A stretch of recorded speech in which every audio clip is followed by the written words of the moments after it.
नमस्कार दोस्तों, मैं doctor Santosh Kumar Sao, assistant professor, Jeevan Jyoti Ayurvedic medical college and hospital.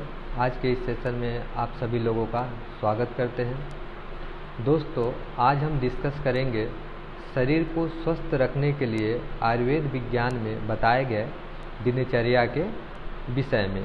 दिनचर्या का मतलब होता है हमारी डेली एक्टिविटी, हमारी डेली रूटीन्स। आयुर्वेद विज्ञान विश्व की प्राचीनतम चिकित्सा प्रणालियों में से एक है, जिसका मुख्य उद्देश्य एक स्वस्थ व्यक्ति को निरोग रखना एवं एक रोगी व्यक्ति के रोगों का निवारण करना है। आयुर्वेद विज्ञान हमारे रोगों की चिकित्सा करने के साथ साथ हमें एक स्वस्थ जीवन शैली जीने के बारे में भी सिखाता है।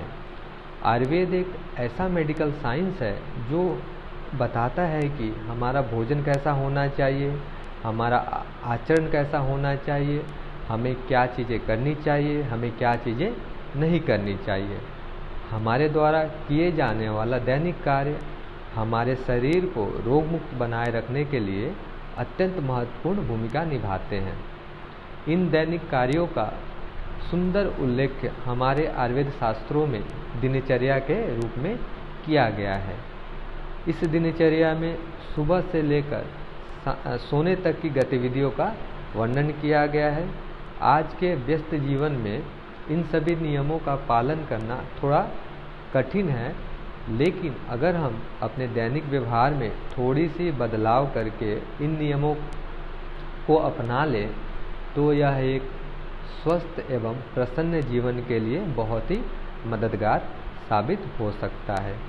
दोस्तों, इस दिनचर्या में सबसे पहला आता है ब्रह्म मुहूर्त में जगना। सूर्योदय से 1.5 घंटा पूर्व उठना सर्वश्रेष्ठ माना गया है। इस समय वातावरण शुद्ध होता है, शांत होता है, सुखदायक होता है। इस दौरान प्रकृति में सात्विक गुण उपस्थित होते हैं जो मन में शांति, इंद्रियों में ताजगी लाते हैं। ब्रह्म मुहूर्त में ध्यान करने से मानसिक कृत्य में सुधार होता है एवं मानसिक चिड़चिड़ाहट और सुस्ती से निदान मिलता है। दूसरा आता है जब भी सुबह उठते हैं, उठने के पश्चात कुछ क्षणों के लिए अपने हथेलियों को देखते रहना चाहिए। इसके बाद गहरी सांस लें और दिन की शुरुआत मुस्कुराहट के साथ करें। इससे शरीर में एक अदृश्य ऊर्जा का संचार होता है और पूरे दिन नकारात्मक प्रभाव से संरक्षण मिलता है। तीसरा आता है सुबह जगने के बाद 1 गिलास नियमित गुनगुना पानी पिए, या फिर संभव हो तो रात को ही तांबे के बर्तन में पानी भर के रख दे और सुबह उठने के बाद इस शीतल जल को पिए।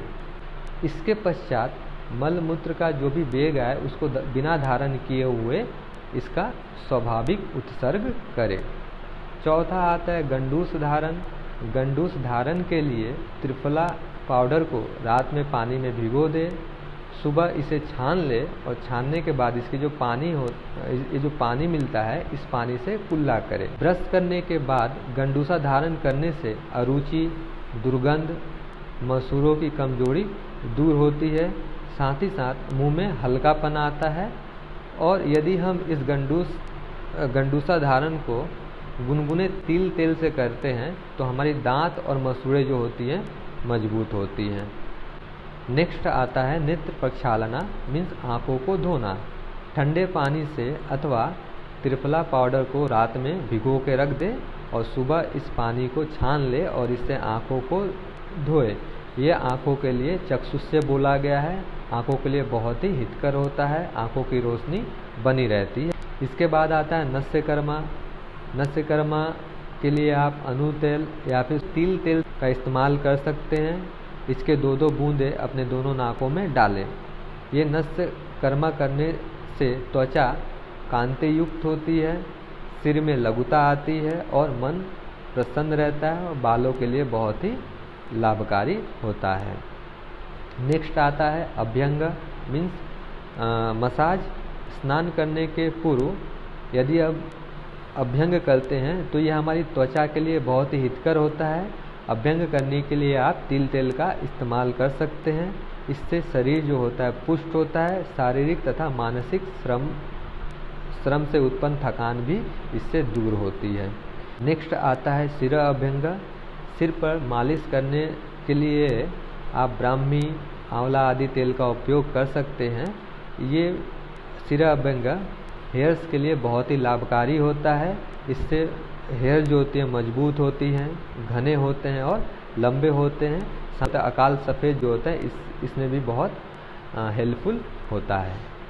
नेक्स्ट आता है पदे अभ्यंग। पदे अभ्यंग का मतलब होता है पैरों के तलवे में मसाज करना। इसके लिए आप घी या फिर तेल का इस्तेमाल कर सकते हैं। इससे जो होती है थकावट दूर होती है, नेत्रों की रोशनी बढ़ती है और साथ ही साथ पैरों की त्वचा जो होती है वो कोमल होती है। दोस्तों, ये जो हमने सारी क्रियाएं बोला, इसके करने के पश्चात आप जब भी घर से अपने काम के लिए जब भी बाहर निकले तो एक पौष्टिक न्यूट्रिशियस ब्रेकफास्ट करके घर से निकलें। अब आते हैं दोपहर का खाना। दोस्तों, दोपहर का खाना जो है 12 से 1 के बीच में करना चाहिए। ये जो 12 से 1 का जो समय होता है, इस समय आयुर्वेद के अनुसार पित्त काल चरम पे होता है और पित्त रस सक्रिय रहते हैं। पित्त रस को हम एज ए एंजाइम समझ सकते हैं। तो 12 से 1 के बीच में जब हम भोजन करते हैं तो इसका प्रॉपर डाइजेशन होता है। और दोस्तों, जो भी हमारे द्वारा ग्रहण किया गया भोजन तभी हमारे बॉडी में प्रॉपर एब्जॉर्ब होता है, जबकि इसका प्रॉपर डाइजेशन हो। तो इसके लिए हमें खाने का जो टाइमिंग होता है वो हमें फिक्स रखना चाहिए, जिससे कि इसका प्रॉपर डाइजेशन हो। दोपहर का जो भोजन होना चाहिए वो पूरे दिन के लिए मुख्य आहार होना चाहिए। खाने के कुछ मिनट बाद आप थोड़ा सा टहल लें, ये भी पाचन के लिए मदद करता है। और खाने के तुरंत बाद पानी ना पिए। पानी आप आधे घंटे बाद घूंट करके पिए। ये सारी चीज़ें जो होती हैं भोजन के डाइजेशन के लिए बहुत ही ज़रूरी होती हैं। शाम के वक्त आप फ्रूट्स जूस या फिर वेजिटेबल का जूस ले सकते हैं। इसे भी बहुत उत्तम बताया गया है। अब आते हैं रात का खाना। रात का खाना जो है हल्का होना चाहिए और इजीली डाइजेस्ट हो जाए, ऐसा कुछ रात में आप सेवन करें।